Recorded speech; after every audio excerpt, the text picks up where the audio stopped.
नमस्कार साथियों। तो मैं सत्यम पांडे आज इलेक्ट्रिसिटी सीरीज़ का दूसरा लेक्चर लेकर आया हूँ। ठीक है, तो पिछले लेक्चर में हमने ओरिजिन वगैरह को समझा था कि इलेक्ट्रिसिटी कहाँ से मतलब आया। फिर उसके बाद हमने समझा कि चार्ज क्या होता है, हमने चार्ज की प्रॉपर्टीज़ को पढ़ा, बीच में ढेर सारी बाधाएं भी आई जिनका हमने डटकर सामना किया, और फिर फाइनली हम पहुँचे थे एडिटिविटी ऑफ चार्ज के ऊपर, है ना, कि चार्ज एक स्केलर क्वांटिटी की तरह हम चार्ज को ट्रीट करते हैं, इसलिए हम चार्ज को बिल्कुल अलजेब्रिकल एडिशन की तरह जोड़ घटा देंगे। समझ आ रहा है ना। तो हम कल ये एग्जांपल डिस्कस कर रहे थे और इसी बीच में लाइट कट गई थी और हमारा वीडियो रुक गया था। तो हम यहीं से शुरू करते हैं कि ये कोई बॉडी है, इस बॉडी पे पहले 20 इलेक्ट्रॉन है ना। पहले कितने इलेक्ट्रॉन है? 20 इलेक्ट्रॉन। ऊपर से 5 और ऐड हो गए, है ना, या पहले चार्ज 20E था, बाद में 5E और ऐड हो गया, तो नेट चार्ज कितना हो गया? 25E। क्यों? क्योंकि पहले 20E था, बाद में 5E जोड़ दिए तो 25E हो गया। अब देखो अब दूसरा क्वेश्चन कुछ यूँ है कि ये कोई एक बॉडी है, इसमें पहले थे 5 इलेक्ट्रॉन और 10 प्रोटॉन। 5 इलेक्ट्रॉन और 10 प्रोटॉन लिख देता हूँ भैया, 10 प्रोटॉन। अब मेरे को बताओ कि नेट चार्ज कितना होगा? तो प्रोटॉन पे कैसा चार्ज होता है? प्रोटॉन पे चार्ज होता है पॉजिटिव। और इलेक्ट्रॉन पे कैसा चार्ज होता है? इलेक्ट्रॉन पे चार्ज होता है नेगेटिव। तो चलो यहाँ से क्यू नेट कितना हो जाएगा? प्रोटॉन कितना? 10, तो प्रोटॉन पे चार्ज कितना? प्लस n इंटू ई, 10E। अब ये है इलेक्ट्रॉन कितना? 5, और इलेक्ट्रॉन पर चार्ज कितना?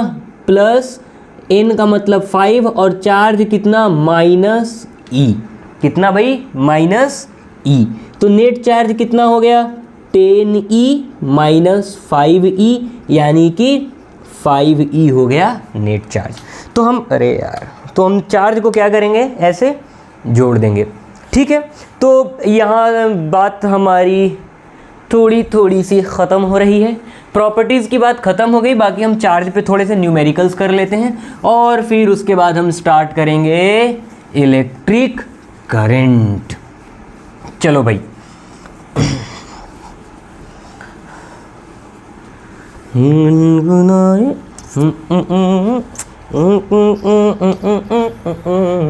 चलो कुछ क्वेश्चंस कर लेते हैं, है ना। ये Q for question, not charge. ठीक है, तो कुछ क्वेश्चन करते हैं। क्वेश्चन क्या है कि मान लेते हैं, क्वेश्चन है फिर स्टेटमेंट के टर्म्स में देता हूँ, है ना। क्वेश्चन है कि इफ या फिर फाइंड द नंबर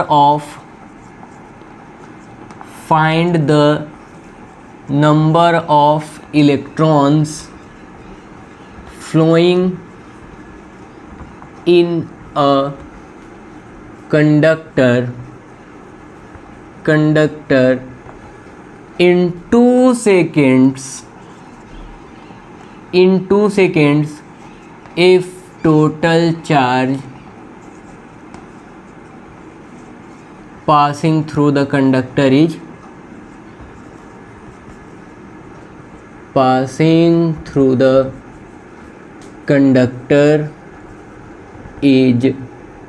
5 कूलम। क्या क्वेश्चन क्या कह रहा है? सॉल्यूशन करते हैं, एक बार आप ट्राई करो फिर मैं करता हूँ। ठीक है, चलो करते हैं। तो क्वेश्चन क्या कह रहा है कि एक कोई कंडक्टर है, ये ऐसा कोई कंडक्टर है, इस कंडक्टर से कितना चार्ज पास हो रहा है? तो इलेक्ट्रॉन इधर इधर इधर इधर इधर इधर, ये सारे इलेक्ट्रॉन इस डायरेक्शन में भाग रहे हैं, ये इलेक्ट्रॉन इस डायरेक्शन में भाग रहे हैं, तो चार्ज कितना जा रहा है उधर? 5 कूलम्ब। कितना? 5 कूलम्ब। और कितने देर में? 2 सेकेंड में। तो हमसे पूछा है कि बताओ नंबर ऑफ इलेक्ट्रॉन्स कितने होंगे, कितने इलेक्ट्रॉन्स इस साइड से इस साइड की ओर भाग रहे हैं 2 सेकेंड में, है ना। तो मैं बोल रहा हूँ कि अरे चार्ज और नंबर में क्या रिलेशन है, तो रिलेशन क्या आता है? क्वांटाइजेशन ऑफ चार्ज से Q = N × E। Since Q equal to N E. अब चार्ज हमें कितना दे रखा है 5 कूलम्ब, नंबर ऑफ इलेक्ट्रॉन्स हमें पता करना है इनटू E। तो 5 coulombs is equal to number of electrons into E की वैल्यू कितनी होती है भाई 1.6 इंटू 10⁻⁻⁹ यही है ना। तो number of electrons is equal to कितना 5/1.6 इंटू 10⁻⁻⁹। तो नंबर ऑफ इलेक्ट्रॉन्स कितना 5/1.6 इंटू ये 10⁻⁻⁹ डिनोमिनेटर में है तो ये न्यूमिनेटर में जाएगा, तो इसका पावर क्या हो जाएगा, नीचे नेगेटिव है तो ऊपर जाके पावर पॉजिटिव हो जाएगा। इसको डिवाइड करो तो ये नंबर ऑफ इलेक्ट्रॉन्स कितना हो जाएगा 3.1 के अराउंड इंटू 10⁻⁹। तो कितने इलेक्ट्रॉन पास होंगे इससे 3.1 इंटू 10⁻⁹ इलेक्ट्रॉन्स। अब यहाँ पर कोई यूनिट नहीं होगा, है ना, कोई यूनिट नहीं होगा क्योंकि नंबर्स की कोई यूनिट नहीं होती है। सही है, समझ आ रहा है, बढ़िया। चलो आगे बढ़ते हैं, आगे बढ़ते हैं। ऐसे ढेर सारे क्वेश्चंस पूछे जा सकते हैं आपसे, तो आपको बस इतना करना है कि उन क्वेश्चंस को अच्छे से सोचना है, समझना है और फॉर्मूले लगा के रगड़ देना है। चलो भाई क्वेश्चन करते हैं, मतलब क्वेश्चन क्या, क्वेश्चन तो हो गया, बाकी ऐसे ढेर सारे क्वेश्चन आएंगे तो हम आगे ये क्वेश्चंस को करते रहेंगे। तो क्वेश्चन क्या है, सॉरी टॉपिक, अगला टॉपिक अपना क्या है, इलेक्ट्रिक करंट। कौन सा, इलेक्ट्रिक करंट। अब ये करंट क्या होता है, इलेक्ट्रिक करंट क्या होता है ना। चलो मैं पहले कुछ कहानियाँ समझाता हूँ आपको, फिर उसके बाद बात करेंगे इलेक्ट्रिक करंट की।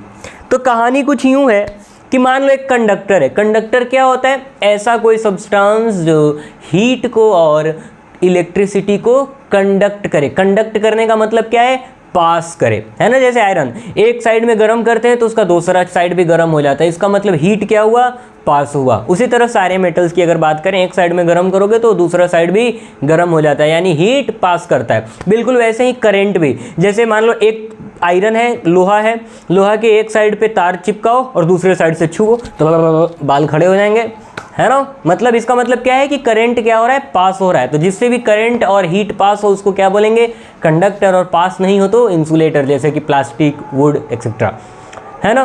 तो अपना बात क्या है, अपन बात क्या कर रहे थे, अपन बात कर रहे थे करंट की। और करंट में भी समझना थोड़ा सा, कुछ अच्छी बातें बता रहा हूँ। तो करंट कंडक्टर में क्या होता है, जब भी कोई भी जो इलेक्ट्रॉन होता है ना वो रैंडम मोशन करता है। कैसा मोशन करता है, रैंडम मोशन करता है। रैंडम मोशन का मतलब इधर उधर, कोई इधर भाग रहा है, कोई उधर भाग रहा है, एकदम अफरा तफरी। जैसे मान लो कोई नेताजी का स्पीच चल रहा हो और उसी में कोई बम ब्लास्ट कर दिया और भगदड़ मच गई है, तो वहाँ पर क्या होता है, लोगों का रैंडम मोशन होता है, कोई भी कहीं भी भाग रहा होता है। उसी तरह भगदड़ मचा रहता है कंडक्टर के अंदर। तो कंडक्टर में क्या होता है, ये मान लेते हैं अपन की कंडक्टर है ना, ये कोई कंडक्टर है। तो इस कंडक्टर में क्या होंगे, ढेर सारे इलेक्ट्रॉन्स होंगे, और इलेक्ट्रॉन के आउटर सेल वाले जो इलेक्ट्रॉन होते हैं वो लूजली बाउंड होते हैं न्यूक्लियस से। कैसे, न्यूक्लियस से। अब क्या कह रहा हूँ सर, मुझे नहीं समझ आ रहा। देखो स्ट्रक्चर कैसा होता है एटम का, ये न्यूक्लियस होता है जिसमें कि प्रोटॉन और न्यूट्रॉन होते हैं, और इनके बाहर सेल्स होते हैं। इन सेल्स में कौन रहता है, इलेक्ट्रॉन। इन सेल्स में कौन रहता है, इलेक्ट्रॉन। ऐसा ही होता है। अब ये जो प्रोटॉन है, न्यूट्रॉन पे तो कोई भी चार्ज नहीं होता है। अब ये प्रोटॉन पे कैसा चार्ज होता है, पॉजिटिव। और इधर इलेक्ट्रॉन होंगे कुछ, इधर क्या होंगे, इलेक्ट्रॉन होंगे।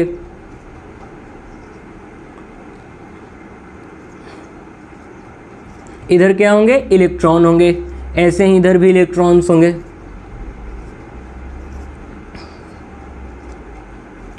ठीक है।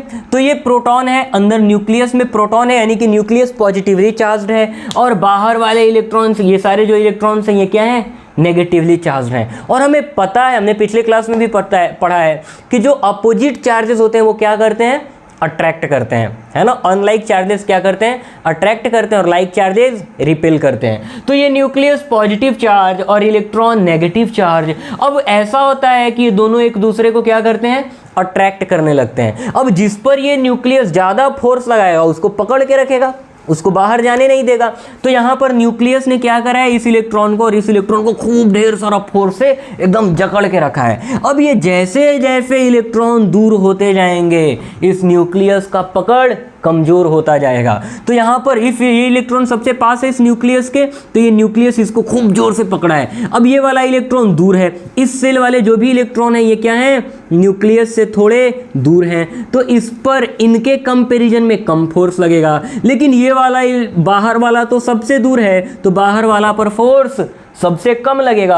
अब जब ये सबसे कम लगेगा इस पर फोर्स, तो इसको यहाँ से निकालना या फिर इसका मोशन बहुत इजी हो जाता है, ये बहुत आसानी से मूव कर लेता है।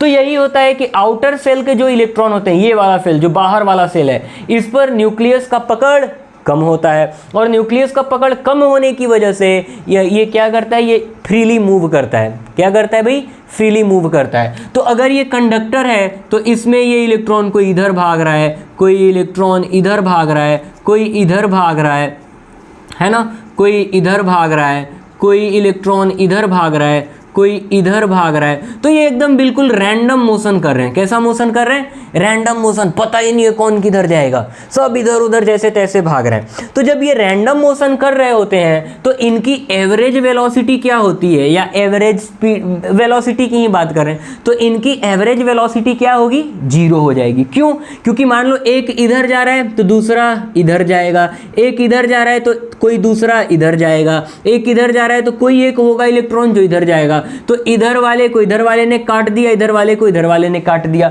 वेलोसिटी वेक्टर क्वांटिटी है। अगर कोई गाड़ी इधर मूव कर रही है 5 मीटर पर सेकेंड से, ठीक है, समझ आ रहा है। और फिर मान लेते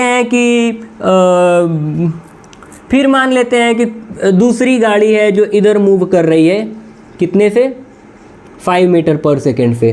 तो अगर आपसे पूछा जाए, ये ए है ये बी है, अगर आपसे पूछा जाए कि नेट वेलोसिटी क्या है, वी नेट क्या है, तो इसकी वेलोसिटी +5 और इसकी वेलोसिटी -5, तो ये दोनों कैंसिल होके कितने हो जाएंगे, 0। नेट वेलोसिटी 0 हो जाएगी। समझ आ रहा है सबको, किसी को कोई दिक्कत है, मतलब रिलेटिव वेलोसिटी की अपन बात कर रहे हैं ना। चलो, तो ये बिल्कुल ऐसा होता है, तो इनका एवरेज वेलोसिटी क्या हो जाता है, 0, सब एक दूसरे को काट पीट देते हैं। ठीक है भैया, तो फिर करंट कैसे फ्लो होता है, अब तो नेट मोशन ही नहीं हो रहा है ना, मैं बोल रहा हूँ नेट या फिर एवरेज वेलोसिटी 0 हो गई। तो जब एवरेज वेलोसिटी 0 हो गई, इसका मतलब कि वेलोसिटी नहीं है, मूव ही नहीं कर रहा है, यही हुआ ना। एवरेज वेलोसिटी 0 हो जाने का मतलब ऐसा कह सकते हैं कि मूव नहीं किया। तो जब ये मूव नहीं किया तो करंट कैसे फ्लो हुआ, समझते हैं। क्या करेंगे, समझेंगे। चलो इसको भी मैं इरेज करता हूँ, ठीक है। तो अब क्या होता है, मान लो ये कंडक्टर है, ये क्या है, कंडक्टर है। मुस्कुराए गुनगुनाए छोटी छोटी बात पे मुंह फुलाए। चलो भाई, तो ये हुआ पॉजिटिव और ये नेगेटिव। देखो ये मैंने क्या बनाया है, ये है बैटरी। क्या है भैया, बैटरी। अब ये बैटरी में ये जो बड़ी वाली डंडी होती है वो पॉजिटिव टर्मिनल, और जो छोटी वाली डंडी होती है वो नेगेटिव टर्मिनल होती है। तो यहाँ से हमने कंडक्टर के दोनों छोर पर इस बैटरी को जोड़ दिया, पॉजिटिव वाला इधर जोड़ दिया और नेगेटिव वाला इधर जोड़ दिया। अब इससे क्या होता है, अब इससे क्या होता है कि ये जितने भी इलेक्ट्रॉन हैं, ये जितने भी इलेक्ट्रॉन हैं, ये क्या करते हैं, ये बैटरी कुछ वर्क करता है, बैटरी वर्क करता है। कैसा वर्क करता है, ये सब आपको 12th में पढ़ना है कि ये बैटरी क्या करेगा, इस पर एक इलेक्ट्रोस्टैटिक फोर्स लगाएगा। इलेक्ट्रोस्टैटिक फोर्स लगने की वजह से ये सारे के सारे तो ये नेगेटिव चार्ज है ना, तो ये किधर मूव करेगा, पॉजिटिव की ओर। ये सारे के सारे इधर मूव करते हैं, सारे के सारे इधर मूव करते हैं।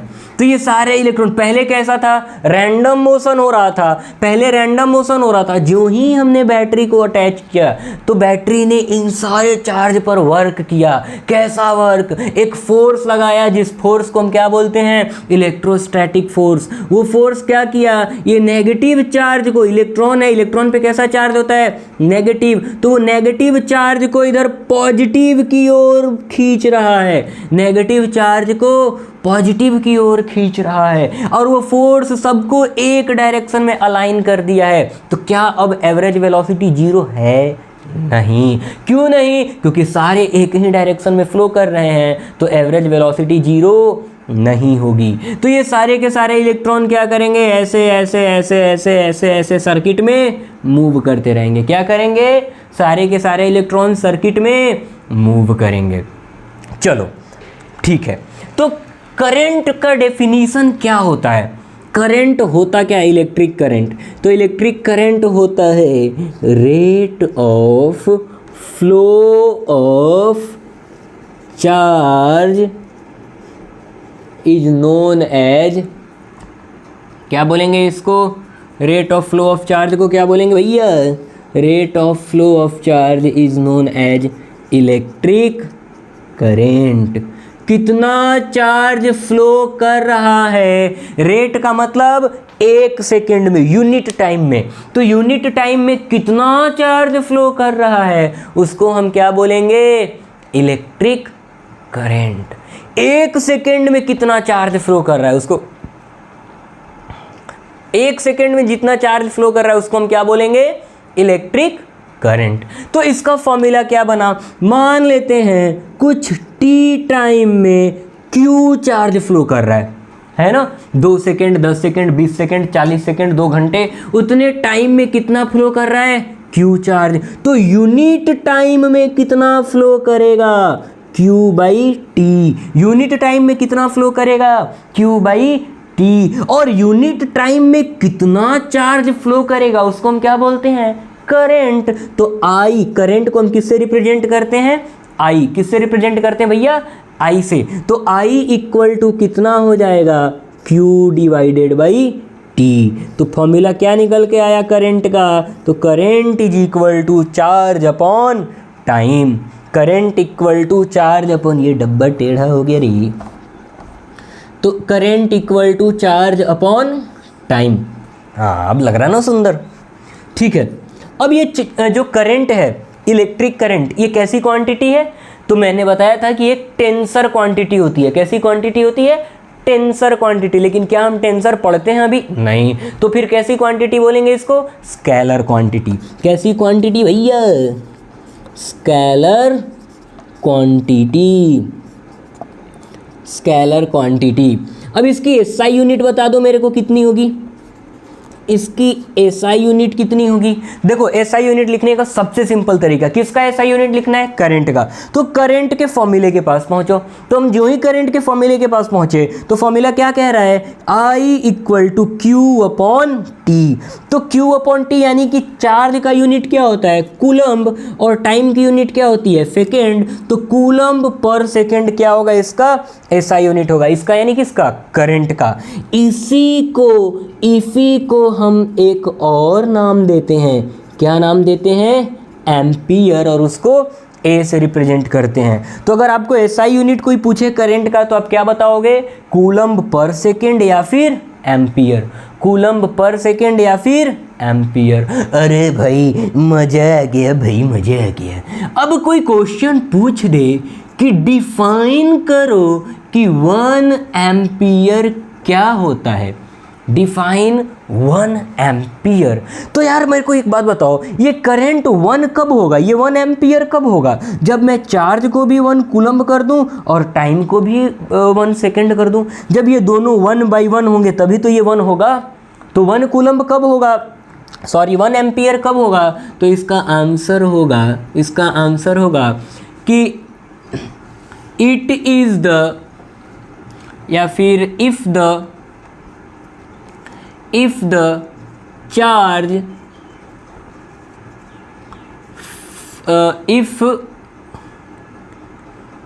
ऐसे नहीं लिखते हैं यार, if 1 coulomb, if 1 coulomb charge flow through the conductor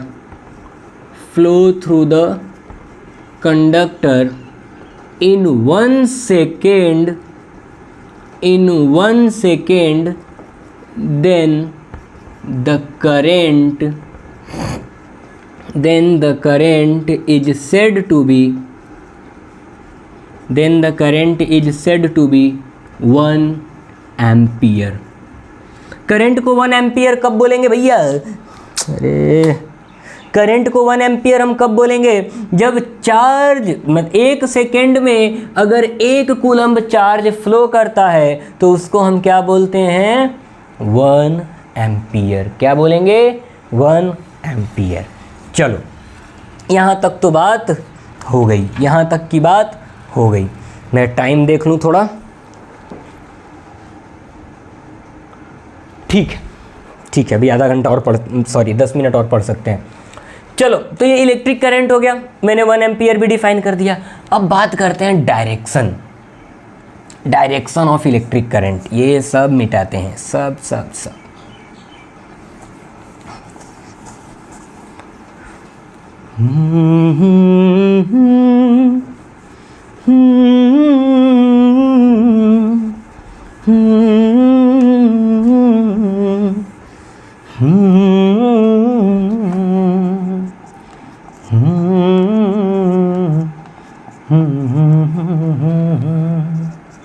direction of electric current. अरे direction of electric current.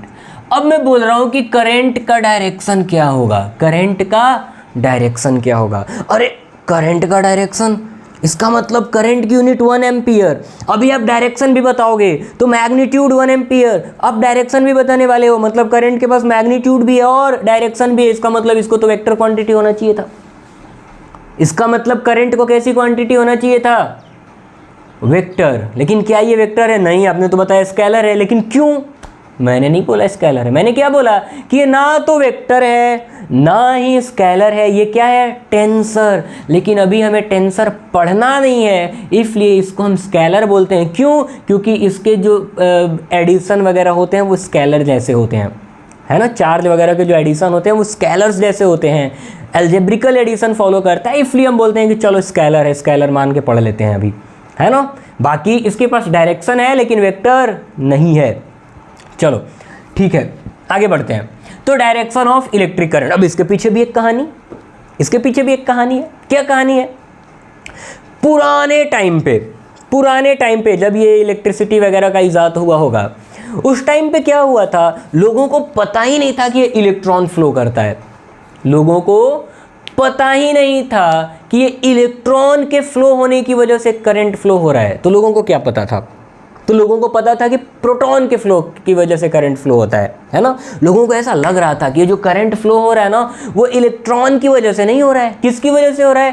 Proton की वजह से, है ना। और लोगों ने बोला कि जिस डायरेक्शन में प्रोटॉन मूव करेगा वही डायरेक्शन होगा किसका? इलेक्ट्रॉन का। वही डायरेक्शन होगा किसका? करंट, इलेक्ट्रॉन का नहीं, करंट का। आई एम सॉरी, फिर से कंफ्यूजन नहीं रखेंगे भाई, फिर से सुनेंगे।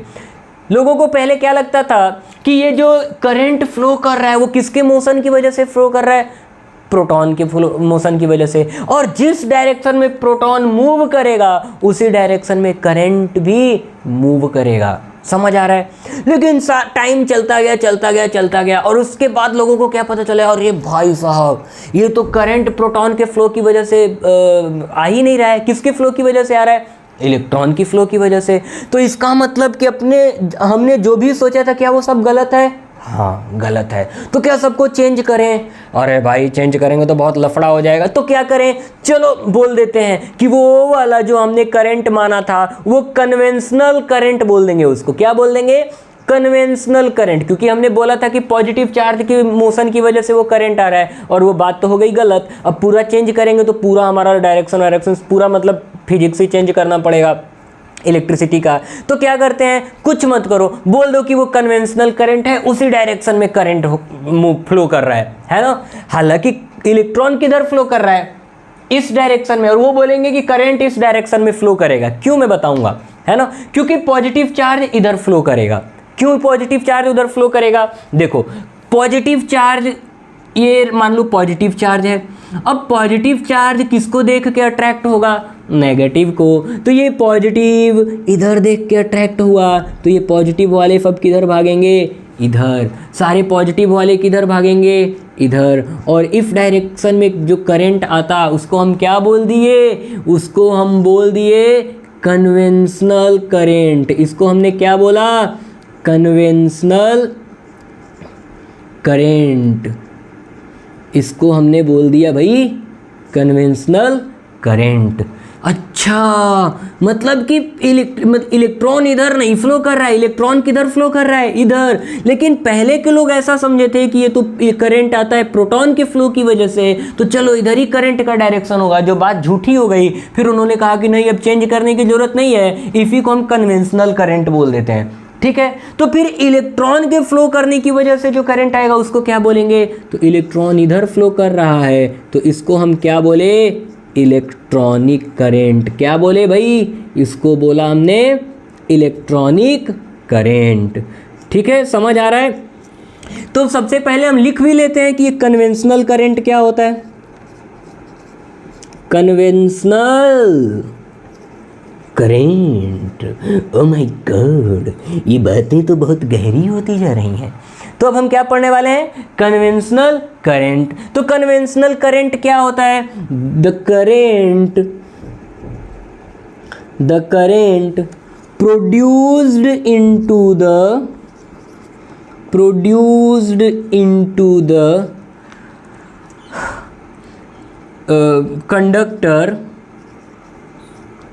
conductor due to the flow of positive charge यानी प्रोटॉन। तो प्रोटॉन के फ्लो की वजह से जो करंट आया उसको हम क्या बोल दिए, कन्वेंशनल करंट। अब ये कन्वेंशनल करंट किधर से किधर जा रहा है, फ्लोज फ्रॉम, किधर से किधर जा रहा है, देखो ये पॉजिटिव टर्मिनल, तो ये पॉजिटिव से नेगेटिव की ओर जा रहा है। किधर जा रहा है, पॉजिटिव से नेगेटिव की ओर जा रहा है। Flows from positive to negative terminal of, positive to negative terminal of the battery. Battery के पॉजिटिव से नेगेटिव टर्मिनल की ओर फ्लो करता है कौन, कन्वेंशनल करंट। तो अब बात आता है कि ये इलेक्ट्रॉनिक करंट क्या होता है। बात आती है कि इलेक्ट्रॉनिक करंट क्या होता है। अरे बड़ा सिंपल है, कितना सिंपल, बड़ा सिंपल है। तो इलेक्ट्रॉनिक करंट क्या होता है, the current produced in the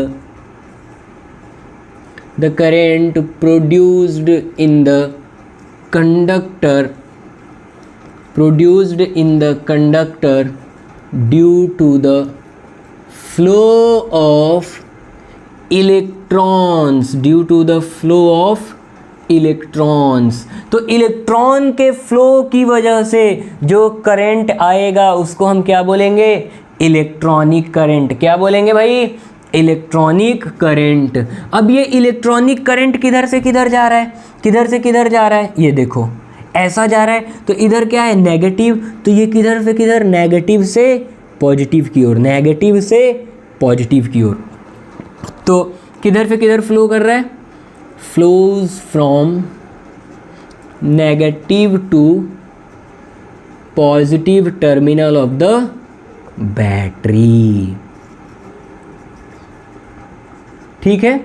तो इलेक्ट्रॉनिक करंट किधर से किधर फ्लो कर रहा है, नेगेटिव टर्मिनल से पॉजिटिव टर्मिनल की ओर फ्लो कर रहा है, और कन्वेंशनल करंट पॉजिटिव से नेगेटिव। अच्छा, तो अगर मेरे से कोई पूछे कि करंट किधर से फ्लो कर रहा है, तो हम सीधा बोलेंगे जिस डायरेक्शन में कन्वेंशनल करंट है। इसका मतलब क्या हम इलेक्ट्रॉनिक करंट की बात नहीं करेंगे? नहीं, जब तक इलेक्ट्रॉनिक करंट मेंशन ना हो इलेक्ट्रॉनिक करंट के बारे में सोचना ही नहीं है। तो करंट किसी सर्किट में किस डायरेक्शन में फ्लो करता है?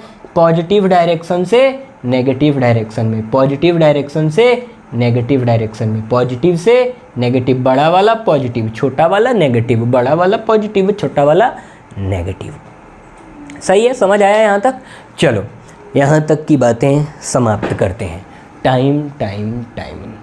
टाइम तो हो चुका है, तो हम क्या करते हैं, हम इसमें कुछ क्वेश्चंस कर लेते हैं। क्या करेंगे भैया? कुछ क्वेश्चंस कर लेंगे, थोड़ा 2-4 मिनट और दे देंगे और कुछ क्वेश्चन कर लेंगे।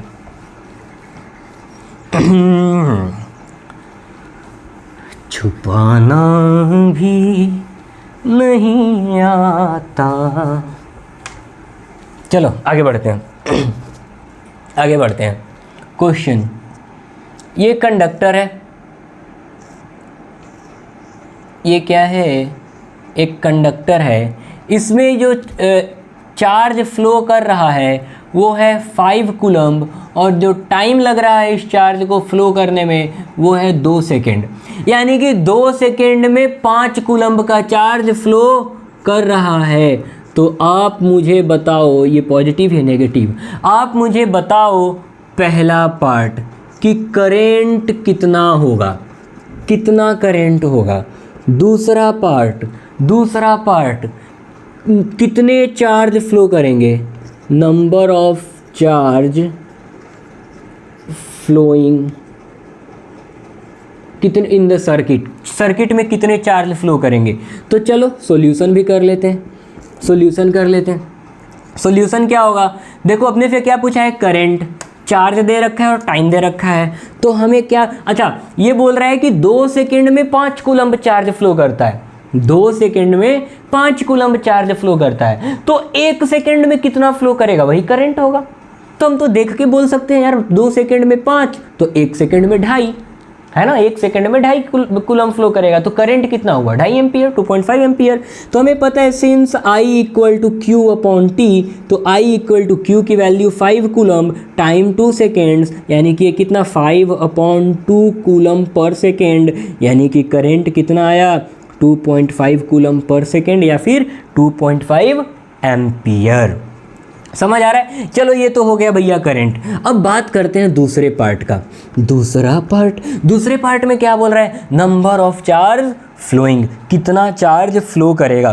तो कितना चार्ज फ्लो करेगा? हमें पता है Q किसके बराबर होता है? N × E के। तो Q की वैल्यू कितनी है? 5 कूलम्ब, N नहीं पता, E की वैल्यू 1.6 × 10⁻⁹ ठीक है। तो n की वैल्यू कितनी हो जाएगी भैया? 5/1.6 × 10⁻⁹ तो n की वैल्यू कितना हो जाएगा? 3.1 × 10⁻, ये -19 ऊपर जाएगा तो +19 हो जाएगा। मतलब 2 सेकेंड में इतने सारे इलेक्ट्रॉन फ्लो कर गए हैं। ठीक है, ऐसा क्या? हाँ ऐसा ही। तो एक और क्वेश्चन करते हैं, एक क्वेश्चन और।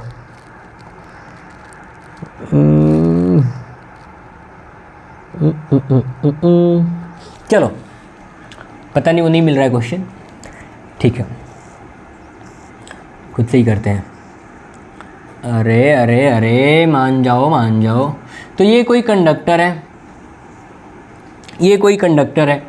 क्वेश्चन में क्या है कि if 5 × 10⁻45 electrons pass through the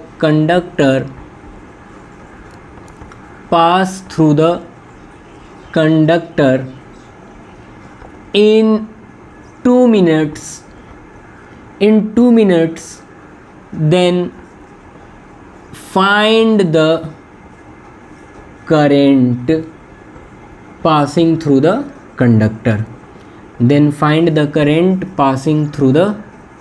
conductor, कितना करंट पास होगा कंडक्टर से।